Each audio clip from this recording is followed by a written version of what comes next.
درانه کتونکو السلام علیکم. زه محمد سلمان همدرد د حق غږ پښتو چینل خبري لنډیز کې ستاسو قربا اوس تاسو پام را اړوم د مهمو خبرونو لنډیز.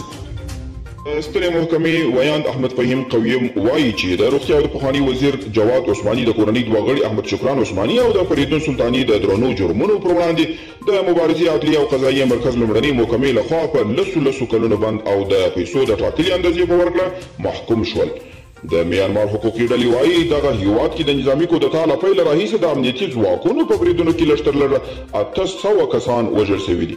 د میانمار حقوقي ډلو په وینا د کودتا له پیله راهیسې همدا راز له 4160 څخه زیات کسان نیول شوي دي او 100 تنو ته یې هم د مرګ سزا اورول شوې.